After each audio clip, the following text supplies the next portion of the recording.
분쟁 없는 공동주택 관리에 오신 것을 환영합니다. 이번 시간은 하자심사 분쟁조정위원회 및 관련 제도에 대하여 알아보는 시간을 갖도록 할 텐데요. 오늘의 궁금증을 함께 살펴볼까요? 오늘의 궁금증 첫 번째는 하자심사 분쟁조정위원회에 사건 신청이 가능한 대상과 어떤 문제들을 해결할 수 있는지 알아보고, 두 번째로는 하자심사나 분쟁조정, 분쟁재정 등 위원회에서 운영 중인 제도별 사건의 신청 방법 및 진행 절차에 대하여 알아보도록 하겠습니다. 지금부터 시작합니다.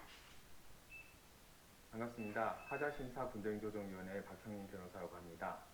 오늘은 첫 번째 강의로 공동주택과 하자 분쟁 부분, 그리고 하자심사분쟁조정위원회가 어떤 곳이고 어떠한 제도를 수행하고 있는지를 안내드리도록 하겠습니다. 먼저 공동주택과 하자 분쟁 부분입니다.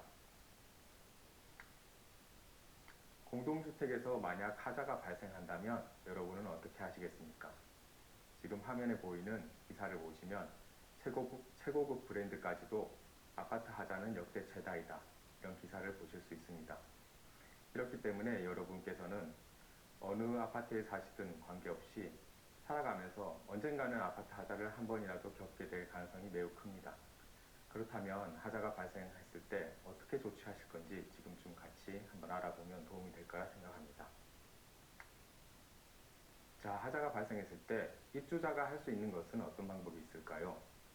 하자는 누수, 결로, 타일 분열 등 다양한 부위에서 발생합니다.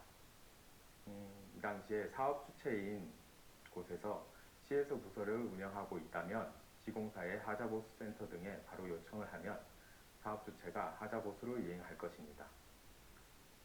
또는 사업 주체가 CS 부서를 이미 철수했다고 하더라도 관리사무소에 보수 요청을 하시면 사업 주체가 하자 보수를 이행하는 형태로 진행이 됩니다. 근데 이러한 경우는 원칙적으로 큰 문제가 없을 때 이제 하자 보수를 사업 주체가 충실히 해줬을 때만 가능한 일입니다. 만일 사업 주체가 보수를 거부하거나 미룬다면 어떻게 하시겠습니까?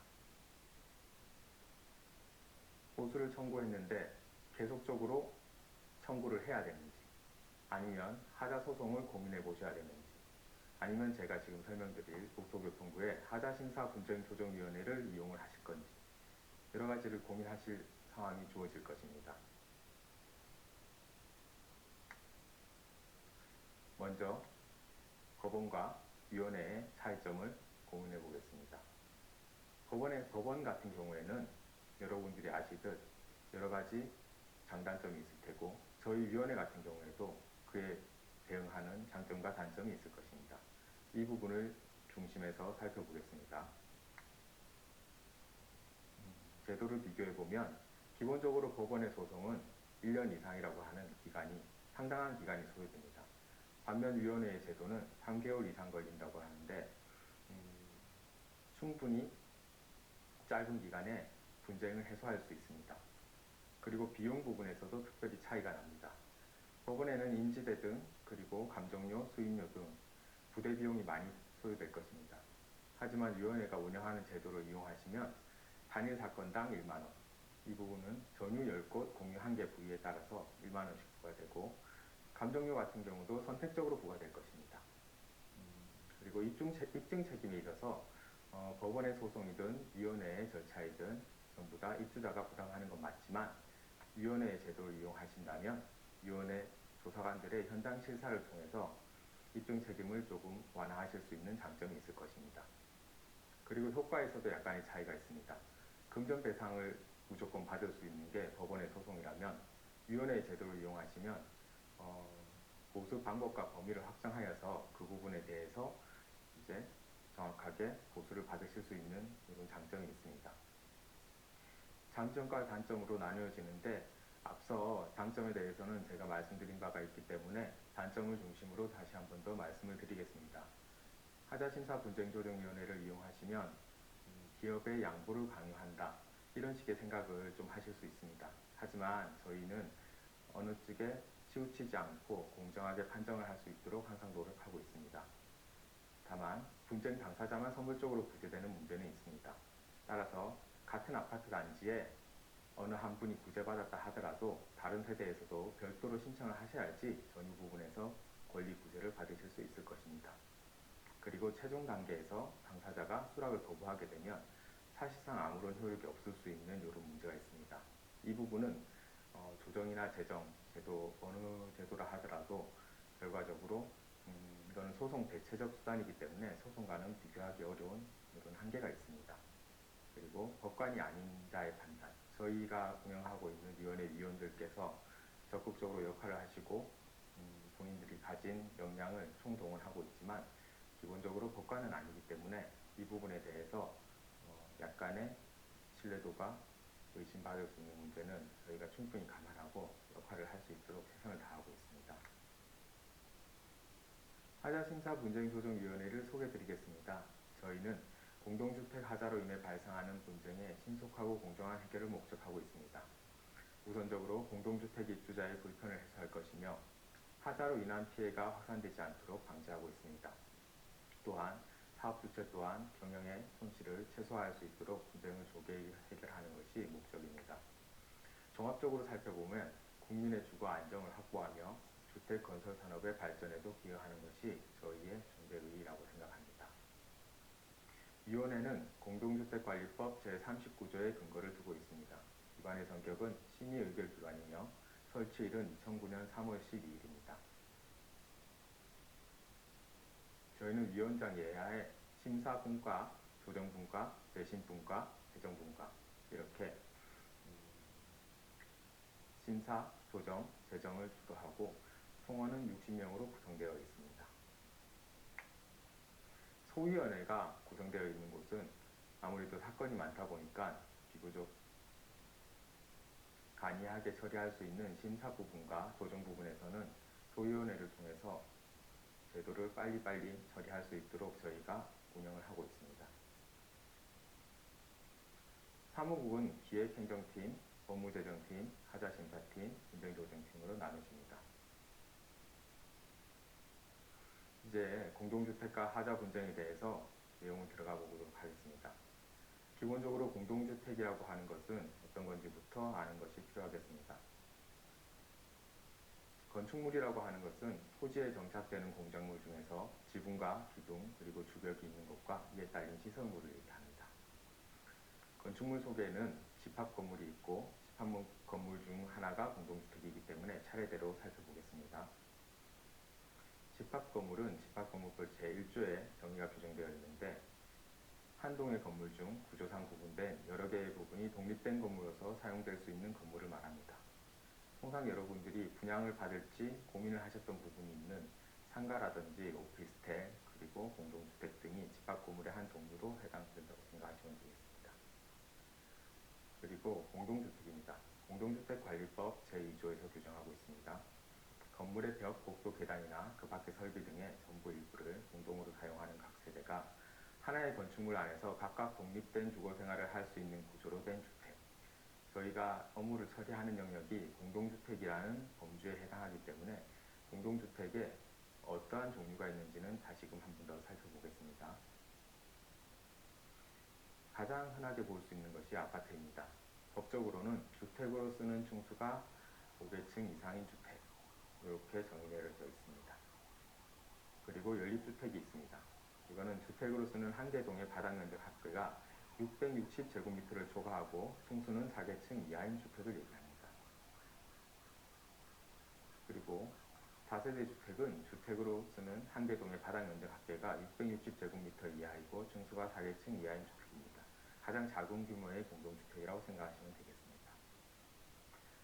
그리고 주상복합 건축물이 있습니다. 이 부분은 건축법 제11조에 따른 건축허가를 받아 주택 외의 시설과 주택을 동일 건축물로 건축하는 건물을 얘기합니다. 근데 이 부분에서는 주거 부분은 공동주택에 해당하지만 상가 부분은 해당하지 않습니다. 뒷부분에서 한 번 더 말씀드리도록 하겠습니다. 주택법 제2조 제13호에 따른 부대시설.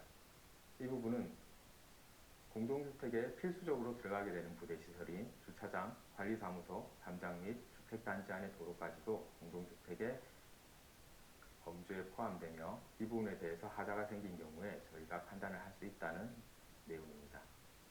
주택법 제2조 제14호에 따른 복리시설 또한 그렇습니다. 어린이 놀이터, 근린생활시설, 유치원, 주민운동시설 및 경로당 등이 해당하겠습니다. 그런데 밑에 이제 말씀드린 것처럼 일반인에게 분양되는 복리시설 부분들은 상업시설에 해당하기 때문에 공동주택의 범주에는 포함되지 않는 것을 또 유의하셔야 되겠습니다. 그러면 이런 질문을 하실 수 있습니다. 오피스텔 또는 상가 등은 집합 건물에는 해당하지만 공동주택에는 해당하지 않는다고 했는데 이 부분에 대해서 공동주택으로 볼 수 있는지 이 부분이 문제될 것입니다. 근데 답변을 먼저 드리면 공동주택이 아니기 때문에 저희가 어떻게 판정을 하기 어렵습니다. 다만 각 지방자치단체에 있는 집합건물 분쟁조정위원회가 있습니다. 이곳에 하자 관련된 분쟁조정을 신청하실 수 있고 집합건물 분쟁조정위원회에서 저희 측에 하자 판정을 요청을 하는 경우에는 우리 위원회에서 하자 여부를 판정을 해드리고 있습니다. 근데 이 부분은 저희가 하자를 판정하게 되면 원래는 보수 의무가 부과되는데 집합건물 분쟁조정위원회로부터 신청받아서 저희가 판정한 하자에 대해서는 보수 의무가 별도로 부과되고 있지는 않습니다. 제2강을 시작하겠습니다. 2강은 하자심사분쟁조정위원회를 살펴보고 저희가 운영하는 제도 3가지를 구체적으로 살펴보는 걸로 하겠습니다. 하자심사분쟁조정위원회의 사무를 살펴보겠습니다. 저희는 방금 말씀드린 공동주택에서 발생한 하자의 심사, 분쟁조정, 분쟁개정, 크게는 3가지 업무를 수행하고 있습니다. 그리고 말씀드린 것처럼 집합건물, 예를 들어 오피스텔이나 상가의 하자심사를 아까 말씀드린 집합건물 분쟁조정위원회에서 의뢰하는 경우에 한해서 저희가 판정을 해드리고 있습니다. 하지만 그 판정의 효력이 저희가 직접적으로 공동주택에 하는 심사 판정과는 효력이 다르다는 점, 그러니까 효력이 없다는 점을 다시금 한번 말씀드리겠습니다. 법 제39조 하자심사 분쟁조정위의 설치 등 저희는 법 제36조에서 제38조까지에 따른 담보책임 및 하자보수등과 관련한 제2항의 사무를 심사, 조정 및 관장하기 위하여 설립된 기구입니다. 저희의 사무는 크게 3가지로 나뉩니다. 첫 번째, 하자 여부의 판정입니다. 그리고 조정, 그리고 재정, 그리고 4번에 나오는 내용은 아까 말씀드린 집합건물 분쟁조정위원회에서 저희에게 의뢰했을 경우에 저희가 수행하는 것으로서 직접적인 저희의 주된 사무는 아닙니다. 하자심사 분쟁조정위원회가 수행하는 업무들의 특징을 좀 살펴보겠습니다. 기본적으로 신속성을 저희는 담보하고 있습니다. 처리기간이 짧게는 3개월에서 6개월가량 걸립니다.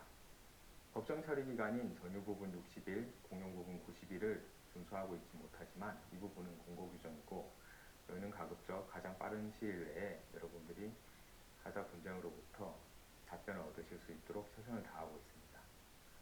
다만 뒤에 살펴보겠지만 재정이라고 하는 이 사안의 경우에는 전유부분 150일, 공용부분 180일로 좀 더 기간을 두어 신중하게 판정을 해드리고 있습니다. 그리고 효율성을 또 말씀드릴 수 있겠습니다. 신청 수수료가 사건에 따라서 1만원, 재정의 경우에만 2만원입니다. 또한 법정 절차에서는 감정 절차가 많은 비용을 부담할 수 있게 되는데 저희는 감정 절차를 필수로 두고 있지는 않습니다.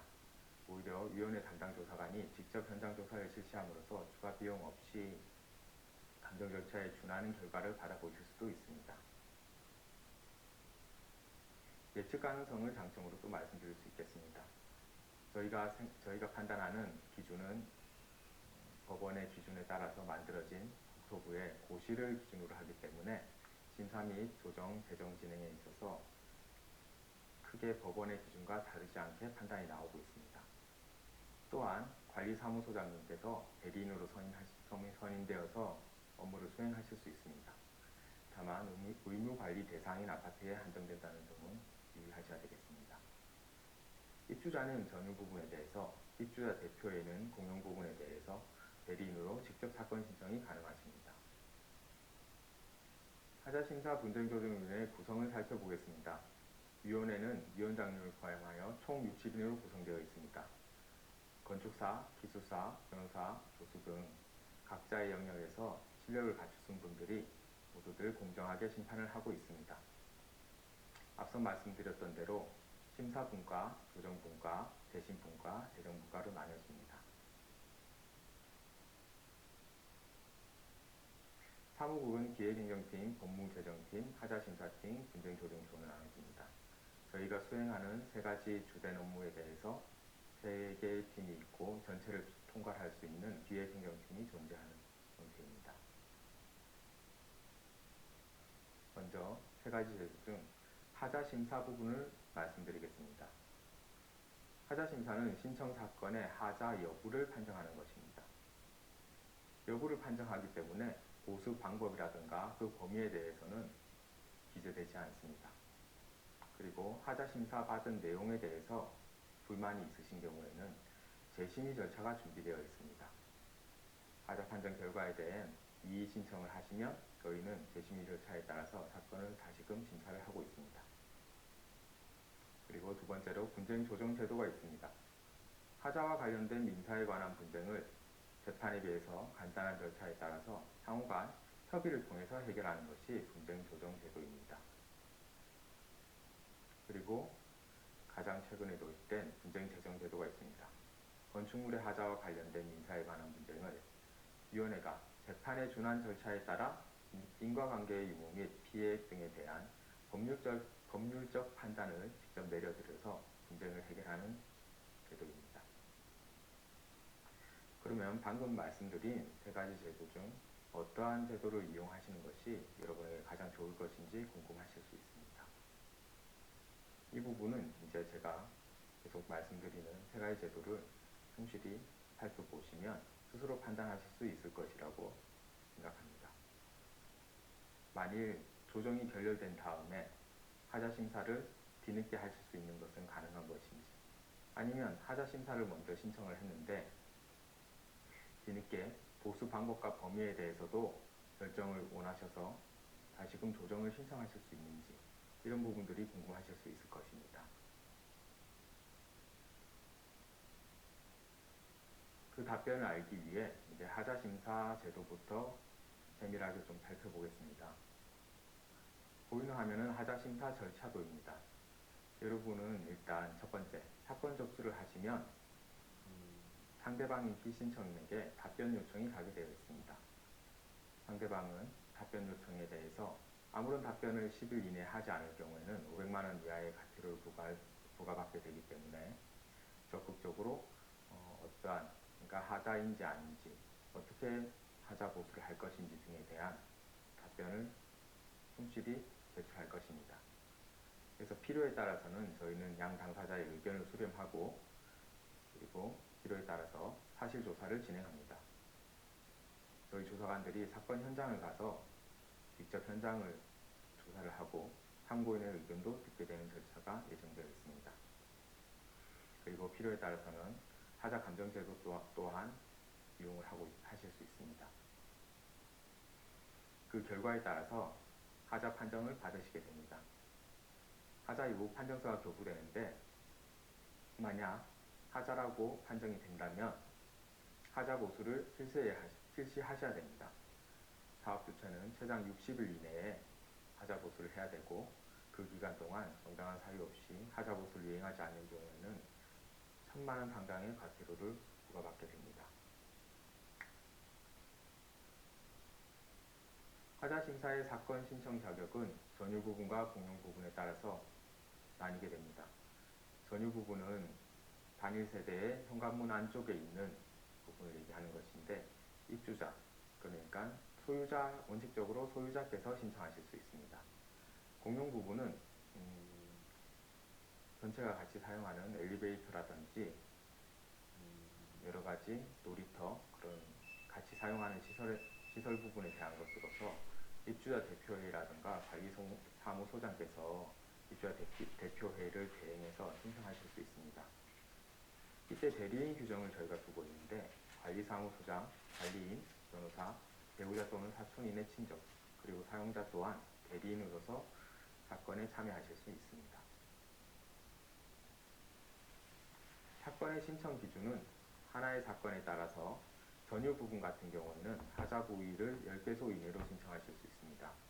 공용 부위는 하나의 하자 부위라고 되어 있는데 이거는 시설 공정에 따라서 주차장, 도로, 동별 건물 등은 하자 발생이 연속되는 하자 범위를 하나의 사건으로 간주합니다. 대리인 규정에 대해서 한번 살펴보겠습니다. 대리인이 신청하실 때는 대리권을 증명해야 하기 때문에 먼저 신청인의 위임장이 필요할 것이며 신청인의 신분증 사본이 필요합니다. 그리고 대리인 또한 본인의 신분증 사본을 갖춰서 대리인 자격을 증명해야 됩니다. 사건의 신청 방법을 말씀드리겠습니다. 저희 홈페이지를 이용하시면 하자심사 신청서에 대한 견본을 이렇게 보실 수 있습니다. 견본을 보시면 여기에서 노랗게 지금 음영으로 표시되어 있는 부분들이 여러분이 작성하셔야 되는 부분인데 이제 오른쪽에 빨간 글씨로 어떠한 점을 주의해야 되는지가 정확하게 미리 저희가 실수를 많이 하시는 부분들은 미리 잘 숙지하실 수 있도록 마련해 두었습니다. 오프라인에서의 사건의 신청 방법을 말씀드리겠습니다. 이 부분 또한 전유 부분에 발생하자 내역서 견본을 살펴보실 수 있습니다. 그리고 공용 부분에 분쟁하자 내역서 또한 보실 수 있습니다. 여기에서 많이 실수하시는 부분들은 제가 사선으로 표시해서 그 부분을 주의하시도록 말씀드리고 있습니다. 사건 신청의 대리인 자격을 말씀드리겠습니다. 대리인은 변호사, 관리인, 관리사무소장, 당사자 배우자 또는 사촌인의 친족, 주택의 사용자, 당사자의 소속 공무원, 당사자가 법인인 경우에는 그 법인의 임원 또는 직원이 대리인 자격이 있습니다. 각자 자격에 따라서 필요한 서류는 다음과 같습니다. 사건의 신청 방법을 살펴보겠습니다. 먼저 PC로 저희 홈페이지를 찾아서 들어오시면 다음과 같은 화면을 보실 수 있습니다. 메모 박스로 하자 심사 신청, 분쟁 조정 신청, 분쟁 재정 신청, 이의 신청 앞에 보이는 4개의 영역이 여러분이 신청하실 수 있는 제도입니다. 저희 홈페이지는 공인인증 또는 휴대폰 인증을 통해서 로그인하실 수 있습니다. 그리고 온라인 사용이 어려우시다면 저희한테 전화하셔서 안내받으시면 우편을 통해서 오프라인으로도 접수가 가능하십니다. 사건의 조사를 저희는 시작을 하게 됩니다. 일단 신청을 하시면 저희가 사건을 조사하게 되는데 실제 내용에 들어가기 전에 신청의 각하 사유라고 있습니다. 각하는 이제 하자인지 아닌지 판정을 저희가 들어가기 전에 형식적인 요건을 갖추지 못했다거나 과거 저희 위원회에서 심사 또는 조정 절차를 이미 거친 분쟁이라든지 아니면 법원에 제소된 사건을 저희한테 신청하신 경우에는 각하라고 해서 저희가 실질적으로 본안의 내용을 살펴보지 않고 사건을 종결 처리하게 되어 있습니다. 다만 과거 위원회에서 심사 또는 조정 절차를 거친 분쟁 중에 예외 2가지를 말씀드리고자 합니다. 하자를 먼저 심사 신청하셨는데 하자는 여부 판정에 그치다 보니까 보수 방법과 범위에 대해서 다시금 당사자 간에 해결이 필요하신 경우에는 분쟁 조정을 신청하실 수 있습니다. 그리고 2번째 예외로는 먼저 조정을 신청하셨고 조정에 따라서 결정된 조정안을 사업 주체 측에서 거부하여 조정이 불성립하였을 경우에 하자 심사 부분을 다시 신청하셔서 하자 판정을 받는 형태로 권리를 구제받을 수 있는 제도는 저희가 예외로 두어서 각하받지 않고 본안까지 심사받으실 수 있도록 하고 있습니다. 사건의 조사입니다. 본안에 들어가게 되면 저희가 현장 조사를 실시할 가능성이 매우 높습니다. 현장 실사가 필요한 경우에는 위원회 사무국 소속의 담당 조사관이 현장에 방문을 할 것이고 신청인과 피신청인이 참여하게 되어 있습니다. 저희가 지닌 전문적인 장비로 열화상 카메라, 레이저 레벨기, 소음 측정기 등을 사용할 것이며 이렇게 저희가 적극적으로 현장 조사를 한다고 하더라도 여러분께 당부드리고 싶은 부분은 당사자의 증거자료 제출 또한 여전히 중요하다는 말씀입니다. 보수 청구 이력이라든지 누수 현상을 촬영한 자료라든지 여러분이 보수를 청구했던 과정에서 생성한 여러 가지 본인에게 유리할 수 있는 증거들은 모두 다 제출해 주시는 것이 저희가 판정을 할 때 가장 큰 도움이 됩니다. 사건의 처리 기한은 공동주택관리법 제45조에 규정되어 있습니다. 전유 부분은 60일, 공용 부분은 90일, 그리고 한 차례에 한해서 저희가 30일을 연장할 수 있습니다. 근데 앞서 말씀드린 대로 이거는 공고 규정이기 때문에 저희가 가급적 빨리 해드리도록 노력을 하고 있는 상태입니다. 이때 hin결 보정 기간, 그러니까 각하되지 않도록 서면을 이제 보완하시는 부분이라든지 저희가 하자 감정을 하는데 걸리는 시간 등은 처리 기간에서 제외되기 때문에 이 부분을 감안하면 조금 더 시간이 소요된다고 생각을 하셔야 될 것 같습니다. 사건을 판정하게 되면 저희는 사건 판정서에 다음과 같이 기재되게 되어 있습니다. 여러분이 신청하신 신청 취지가 담길 것이며 판정 이후에는 당사자가 주장한 부분, 어떤 법규가 적용되는지, 그리고 시공 상태는 어떠하였는지, 도면을 검토했더니 어떠한 내용이 담겨 있는지 등을 판정 이유로 저희가 적을 것이고, 판정 결과는 하자라고 하는 하자 판정 또는 기각, 하자가 아니라고 하는 게 기각입니다. 그리고 각하, 앞서 말씀드린 대로 본안이 가기 전에 선언적으로 먼저 이 사건은 판단하지 않겠다 하는 것이 각하입니다. 이 세 가지 중에 하나로 판정 결과가 나올 것이고, 만약 하자라면 보수기간이 부여됩니다. 보수기간은 60일 이내에 보수하도록 사업주체에게 의무가 부과되는 것이고, 이에 대해서 보수하지 않으면 1천만 원 이하의 과태료가 부과되게 되어 있습니다. 사건 판정의 효력은 공동주택관리법 제43조 제3항, 제102조 제2항, 제5호에 규정되어 있습니다. 1천만 원 이하의 과태료는 지자체장이 부과할 수 있는 권한자입니다. 그리고 사업주체는 보수를 한 다음에 이행 결과를 하자관리 정보 시스템에 등록하여 보수가 제대로 되었다는 것을 증거로서 남겨두어야 할 것입니다. 소멸시효 중단의 효력은 공동주택관리법 제47조 제1항에 규정하고 있습니다. 다만 신청이 취하된 경우에는 소멸시효 중단의 효력도 없어지게 되기 때문에 이 부분도 유의하시고 신청을 취하하셔야 될 것입니다. 사건 판정에 대한 이의 신청을 하실 수 있습니다. 이의 신청 방법은 공동주택관리법 제43조 제4항에 규정하고 있습니다. 판정서 정본을 송달받으신 날로부터 30일 이내에 이의 신청서를 접수하실 수 있습니다. 이의 신청을 하시기 위해서는 전문가가 작성한 의견서를 반드시 첨부해야 합니다. 이때 전문가는 변호사, 건축사, 기술사, 안전진단 전문기관 등이 있습니다. 하자 판정에 대해서 다시금 이의 신청을 하시면 재심분과위원회에서 사건을 재심의하게 되어 있습니다. 재심분과위원회는 이전에 하자 심사에 참여하였던 위원이라든지 사무국에 담당했던 팀 그리고 조사관 등이 제척되기 때문에 공정성에 대해서는 염려하지 않으셔도 되겠습니다. 행정심판의 청구는 가능한지 이 부분도 중요합니다. 앞서 이의 신청을 제가 말씀드렸는데 사건 판정에 대해서 불복하는 방법으로는 바로 행정심판을 청구하실 수도 있습니다. 이거는 중앙행정심판위원회에 직접적으로 신청하시는 방법으로 권리구제를 받는 것입니다. 행정소송은 제기할 수 있을까요? 행정소송의 경우에 과거 위원회의 하자 판정 처분은 처분인지 아닌지에 대한 다툼이 있었으나 현재는 행정소송의 대상인 처분에 해당한다고 대법원 판례가 나왔습니다. 대법원 2021두 39157 판결, 월패드 예비전원 미설치 사안인데 이 판례를 중심적으로 살펴보면서 불복 절차를 한 번 더 마무리하면서 말씀드리겠습니다. 당시 사건은 당사자는 원고가 사업주체이고 피고가 우리 하자심사분쟁조정위원회였습니다. 원고의 주장은 하자 판정이 잘못되었으니까는 하자 판정을 취소해달라는 주의적 청구였고, 그 부분은 저희가 하자 판정한 내용은 아파트 월패드에 예비전원 장치가 설치되지 않았기 때문에 하자이다. 이런 내용으로 저희가 하자 판정했던 사항이었습니다. 판결 주문.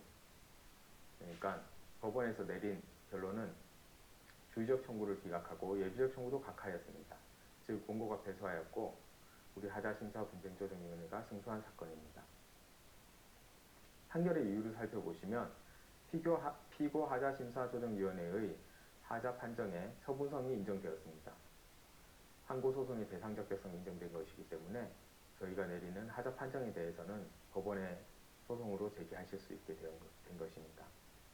그리고 구체적인 내용을 살펴보면 아파트 월패드의 예비전원 장치 미설치를 하자로 판정하였고, 그 이유로는 이 사건 아파트에 설치된 홈네트워크 시스템이 법령상 지능형 홈네트워크에 해당하며 법령상 기준을 반영하지 못한 경우에 설계상 하자에 해당하고, 이거는 동시에 불완전 이행으로 계약상 하자에도 해당한다는 표현을 사용하면서 법원에서는 하자 판정의 효력에 대해서 처분성을 인정하고 저희가 내린 하자 판정에 위법성이 없다는 것을 확인하였습니다. 분쟁조정 절차를 살펴보겠습니다. 분쟁조정은 하자 심사와 약간의 차이가 있기 때문에 차이점을 중심으로 제가 말씀드리겠습니다. 먼저 사건을 접수하시면 형식적인 요건이 갖추어져 있는지, 그러니까 각하해야 되는 사안인지를 먼저 살펴서 부족한 부분이 있다면 흥결 보정 명령을 해드리고 있습니다. 흥결이 보정된다면 사건이 진행될 수 있습니다. 그리고 앞서와 같이 피신청인의 답변이 요청됩니다. 피신청인이 답변서를 제출하지 않으면 500만 원 이하의 과태료를 부과하는 것은 앞서 하자심사와 동일합니다. 그리고 의견 수렴 절차, 합의 공고, 사실 조사 등을 거쳐서 임의 조정을 합니다. 이때 당사자가 출석하고 진술하고 합의 공고를 했을 때 사실 조사 결과를 감안해서 저희는 조정을 해드리고, 조정이 성립되게 되면 조정안이 도출되게 될 것입니다. 그 과정에서 하자 감정이 필요하면 저희는 전문기관의 감정을 요구해서 쌍방이 합의한다면 감정 또한 진행할 수 있습니다. 직권조정 제도를 두고 있습니다. 합의 공고를 거부하시든지 정당한 사유 없이 조정기일에 불출석한다든지, 또 정당한 사유 없이 답변서를 미제출한 경우, 기타 직권조정이 필요한 경우에는 저희가 직권조정안을 드리고 있습니다. 조정안을 제시했는데 조정이 성립됐을 경우에는 조정안이 교부되고 재판상 화해와 동일한 효력을 지니게 됩니다. 이에 따라서 이행을 하셔야 되는 것이고, 만약 조정이 불성립했다, 그러니까 당사자 중에 일방이 수락을 거부하였다면 사업주체가 하자 존재를 부인하는 경우에 한해서 저희를 통해서 다시금 하자 심사 신청을 한번 해보실 수 있습니다. 그리고 민사소송으로 진행하시는 것은 당연한 권리이겠습니다. 분쟁조정의 신청 자격을 보면 전유 부분과 공용 부분의 차이가 있습니다. 전유 부분은 소유자인 입주자가 하실 수 있는 것이고, 공용 부분은 입주자 대표회의가 권한을 가지고 있습니다. 관리사무소장이 공용 부분을 신청할 수 없습니다. 다만 대리인으로서 관리사무소장, 관리인, 변호사, 배우자 또는 사촌 이내의 친족, 그리고 사용자가 대리인의 자격으로 사건을 수행하실 수는 있습니다. 하자보수 보증서 발급 기간 또한 분쟁조정을 이용하실 수 있습니다. 사건의 신청 기준은 하나의 사건에 따라서 전유 부분은 세대 내에서 발생한 하자 모두, 이때에는 하자 심사 판정과 달리 개수 제한이 전혀 없습니다. 그리고 공용 부분 같은 경우에는 시설 공사별 신청이 가능합니다. 밑에 예를 들면 마감, 위생, 난방 등 설비, 급배수 위생, 목공사, 상호, 조경 등 이 시설 공사에 따라서 단일건으로 신청하실 수 있습니다. 분쟁조정 절차를 다시금 한 번 더 살펴보면 조정 기일에 당사자가 합의한 경우가 있고, 조정안 제시를 했을 때 수락을 하거나 수락 간주한 경우가 있을 겁니다. 근데 거부를 하게 되면 결렬이 되는 거고, 아까 말씀드린 것처럼 하자 심사를 한 번 더 할 수 있는 기회는 부여될 것입니다. 당사자가 합의하거나 수락 간주나 수락하여 조정서 정본이 송달되면 합의사항을 원칙적으로 이행하셔야 됩니다.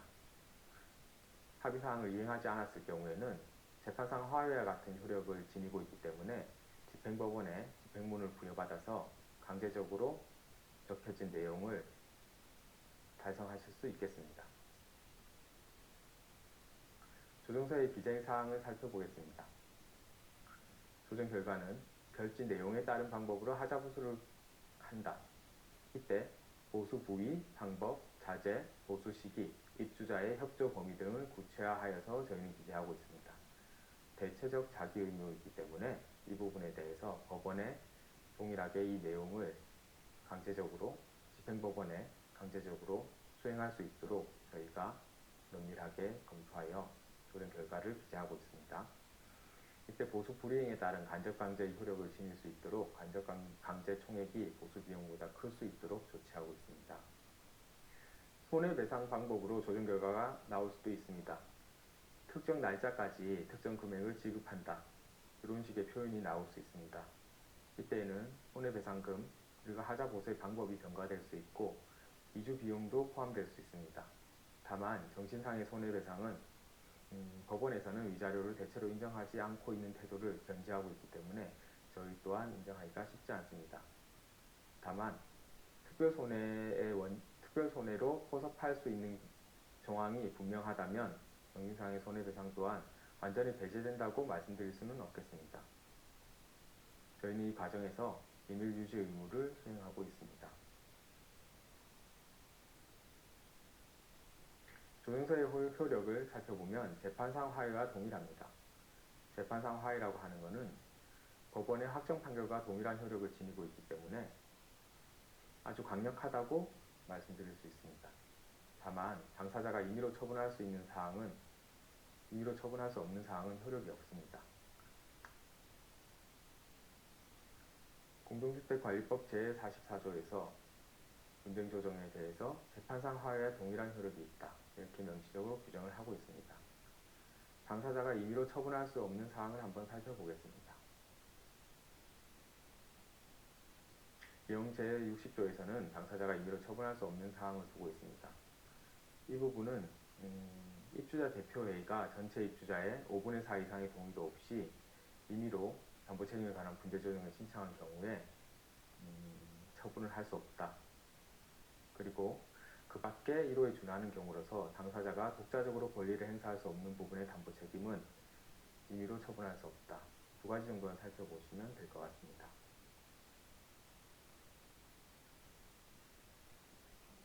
세 번째로 재정제도를 살펴보겠습니다.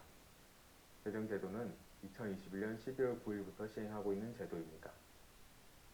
재정의 의의를 살펴보면 재정기관이 준사법적 절차에 따라서 인과관계의 유무를 판단하거나 피해액 등에 대한 법률적 판단을 내려서 분쟁을 해결하는 제도입니다. 재정의 요건과 효과를 살펴보겠습니다. 준사법적 절차이기 때문에 당사자 신문 절차, 증거 제출 요구권이 마련되어 있습니다. 신문은 당사자 또는 이해관계인에게 서면, 구두로 진술할 기회를 부여하는 것입니다. 증거 제출 요구권은 증거 제출을 요구받은 당사자가 제출하지 아니하거나 거짓 제출할 경우에는 과태료까지 부과할 수 있도록 만들어진 규정입니다. 재정 또한 재판상 화해의 효력을 가지고 있습니다. 따라서 재정문서가 당사자에게 송달된 날로부터 60일 이내에 소송이 제기되지 아니하거나 철회된 경우에는 재판상 화해의 효력이 부여되게 되어 있습니다. 조정과 비교를 하면 재정제도를 좀 더 선명하게 판단하실 수 있겠습니다. 재정제도는 소송 대체적 분쟁 해결 제도입니다. 따라서 조정과 같이 확정력은 재판상 화해라고 하는 동일한 효력을 가지고 있습니다. 다만 조정은 쌍방 모두가 결과를 수용하는 경우에 한해서 재판상 화해의 효력이 있습니다. 그러나 재정은 어느 일방이 재정문서 송달일로부터 60일 안에 서로 불복하지 않는다면 재판상 화해의 효력을 가지게 되어 있습니다. 따라서 반드시 서로서 불복할 수 있고 일방이 불복을 하려면 소를 제기하기 때문에 타방은 원치 않는 소송에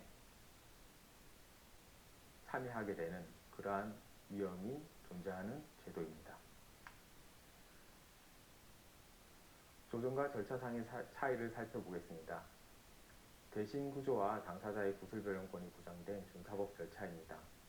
조정은 당사자가 협의를 하기 위해서 타협적으로 해결책을 모색하는 데 중심을 두고 있지만 재정은 재정위원회가 객관적 지위에서 사실을 조사하고 이를 근거로 객관적으로 모두가 수긍할 수 있는 그러한 판정을 내릴 수 있도록 준사법적 성질을 띈 절차로 운영되고 있습니다. 절차의 형식성과 당사자의 절차적 권리 등 여러 측면에서 조정에 비해서 제도가 강화되어 있습니다. 증거조사 절차가 마련되어 있는 것은 당연하고 의사 정족수 또한 과반수가 아닌 전원이 출석해야지 개의할 수 있도록 마련하고 있으며 위원 구성 또한 5명으로 구성되어 있기 때문에 앞서 저희가 살펴봤던 하자심사라든지 분쟁 조정과는 차이가 분명히 있습니다. 조정 절차와 재정 절차를 비교해 보겠습니다. 조정 절차는 위원 구성에서 법조경력위원을 의무적으로 두고 있지 않지만 재정 절차는 준사법 제도로 운영하고 있기 때문에 법조경력위원 1명을 반드시 두고 있습니다. 그리고 개의 요건에 있어서 차이가 있습니다. 조정은 과반수만 출석하여도 개의할 수 있지만 재정 절차는 위원 전원이 출석하여야만 개의를 하고 있습니다. 조사는 의견 청취, 사건 조사, 위원회 출석 등으로 되어 있는데 의견 청취 제도를 재정 절차에서는 의무적으로 두어 당사자 쌍방의 의견을 반드시 수렴하고 그에 따라서 바른 재정서를 도출할 수 있도록 충분히 증거자료를 모은다고 생각하시면 되겠습니다. 사건 조사에 있어서도 자료의 열람 및 조사를 소극적으로 하는 것이 아니라 사건 관련된 문서 또는 물건의 제출을 직접적으로 요구를 할 수 있고 요구한 문서에 대해서 제출을 하지 않으시면 과태료로 강제할 수도 있는 규정이 마련되어 있습니다. 그리고 위원회에 사업 주체의 출석 의무가 있고 재정 절차 같은 경우에는 당사자, 참고인, 감정인까지도 출석해야 되는 출석 의무를 두고 있습니다. 그리고 재정 절차가 진행되고 있는 중 쌍방이 합의를 하고 협의를 할 수 있는 도출안이 모색되어 이렇게 문제를 해결하는 것이 가능하다면 조정 회부를 할 수도 있습니다. 그리고 최종 문서는 위원장이 기명 날인한 조정 절차와 달리 재정 절차는 재정분과위원회 위원 전원의 기명 날인을 의무로 하고 있습니다. 가장 큰 차이점은 불복 방법에 있습니다. 조정 절차는 수락을 어느 일방이 그냥 거부하면 더 이상 조정하는 효력이 없게 됩니다. 재정 절차 또한 어느 일방이 수락을 거부하면 되지만 그 거부하는 방법이 단순히 수락하지 않겠다 이렇게 의사를 표명하는 것으로는 수용이 안 되고 반드시 법원에 소송을 제기해야지만 재정안을 거부한다 이런 불복 방법으로서 의미가 있습니다. 그래서 소송 제기까지 가기가 쉽지 않다면 재정 절차를 이용하는 것은 약간의 리스크가 있다는 것을 생각을 하셔야 되겠습니다. 효력은 동일합니다. 조정 절차든 재정 절차든 재판상 화해의 효력을 지니고 있습니다. 그리고 처리 기간은 공용 기준으로 말씀을 드리자면 조정 절차 같은 경우에는 90일 안에 처리하도록 저희가 규정을 두고 있습니다. 반면 재정 절차는 여러 가지 준사법 절차로서의 제도가 마련되어 있기 때문에 이러한 절차를 다 수행하는 데 걸리는 시간을 감안하여 180일의 기간을 처리 기간으로 두고 있습니다. 이제 본격적으로 재정제도에 대해서 어떠한 효과를 저희가 기대할 수 있는지 한번 말씀드려 보겠습니다. 과거에 분쟁 조정 제도만 있을 때는 한계가 있었습니다. 어떠한 한계냐 하면 조정 제도는 당사자가 합의를 하여야만 결론적으로 저희가 내린 조정안이 수용되는 이런 형태로 운영되기 때문에 만일 공정하고 객관적인 분쟁 해결을 위한 물적 자료라든지 인적 자료의 수집에 한계가 있었다면 분쟁의 해결이 쉽지 않았습니다. 그러나 여러 가지 절차를 갖춘 재정제도가 도입된 상황에서 과거 조정으로 신청되었을 사건들 중에 일부가 이제 재정제도에 들어와서 재정에 따른 절차를 이용하여 해결이 가능해지고 있습니다. 재정제도를 통해서 분쟁은 조속하게 해결이 가능할 수 있고 분쟁 조정의 수락률 또한 더불어 향상될 수 있을 것이라고 기대하고 있습니다. 분쟁 해결의 유형이 다양해질 것입니다.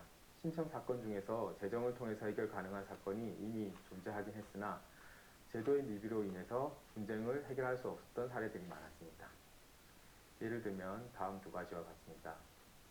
분양계약과 설계도서가 완전히 다르게 되어 있는 경우, 설계상 하자 등 인과관계의 명확한 판단이 필요한 경우, 그리고 손해배상의 산정이 필요한 사건의 경우에서 조정제도만으로는 사건 해결을 할 수가 없었습니다.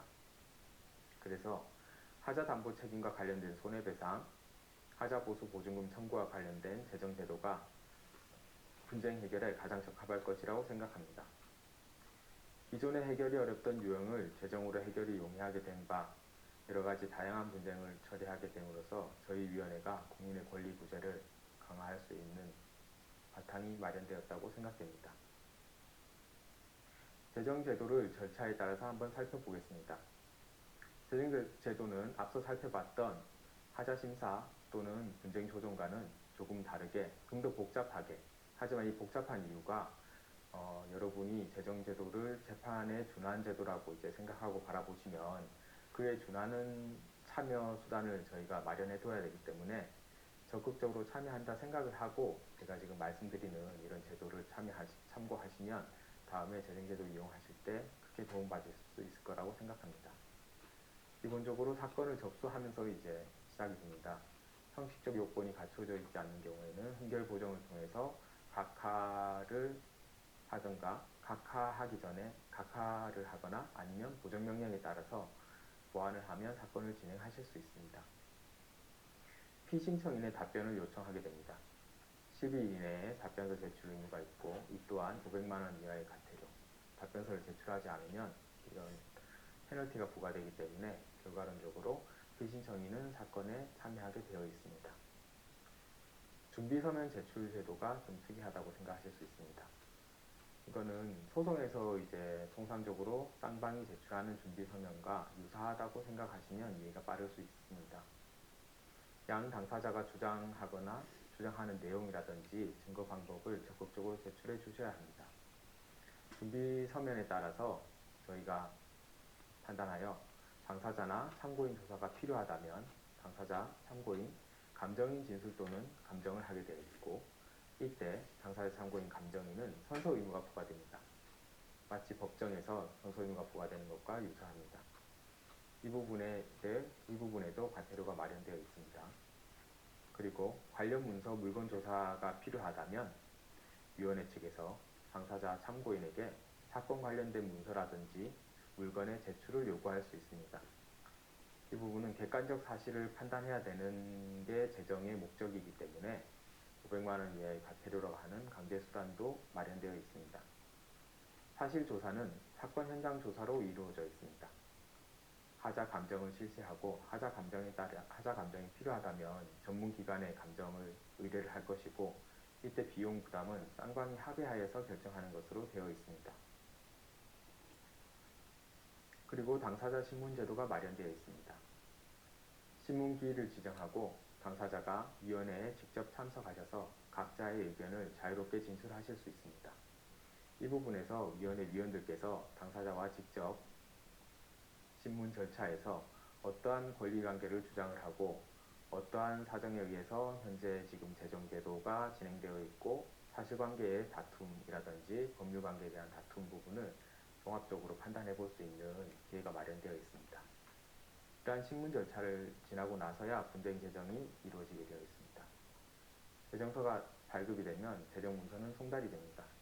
송달된 재정문서는 앞서 말씀드린 대로 기본적으로 재판상 화해와 동일한 효력을 가지고 있습니다. 당사자에게 송달된 날로부터 60일 이내에 당사자 양쪽 또는 어느 한쪽이 소송을 제기하지 않으면 재판상 화해와 동일한 효력을 갖게 되어 있습니다. 소송을 제기하지 않고서는 재정문서의 효력을 부인할 수 없기 때문에 소송이 강제되는, 그래서 재정서는 앞서 말씀드렸던 조정서보다 훨씬 강력한 법률상 의미를 지니고 있다고 생각됩니다. 분쟁 재정의 기간은 전유 부분은 150일로 다만 30일 연장이 가능합니다. 공용 부분은 180일로 역시나 30일 연장이 가능합니다. 이때 흥결 보정 기간이라든지 하자 감정 기간 등 저희 위원회가 사건을 처리하는 데 소요된 부분이 아닌 것은 산입하지 않아 산입하지 않고 있기 때문에 이 부분을 감안하셔서 계산해야 되겠습니다. 이상으로 강의를 마무리하겠습니다. 먼저 저희가 1강에서는 공동주택에 하자가 발생했을 때 어떻게 하자 분쟁을 해소할 수 있는지 법원과 저희 위원회 제도를 중심으로 말씀을 한번 드렸으며, 그리고 2강에서는 하자심사분쟁조정위원회가 어떤 형태로 구성되어 있고 저희가 수행하는 하자심사, 분쟁조정, 분쟁재정 세 가지 제도를 꼼꼼히 살펴봐 드렸습니다. 여러분께서 하자가 발생했을 때 어떤 제도를 이용하실지는 앞서 말씀드린 강의를 참고하시면 판단하시는 데 어려움이 없을 거라고 생각합니다. 저희 위원회는 여러분들이 가장 신속하게 하자로부터 받는 고통으로부터 해결될 수 있도록 최선을 다하고 있습니다. 지금껏 경청해 주셔서 감사합니다.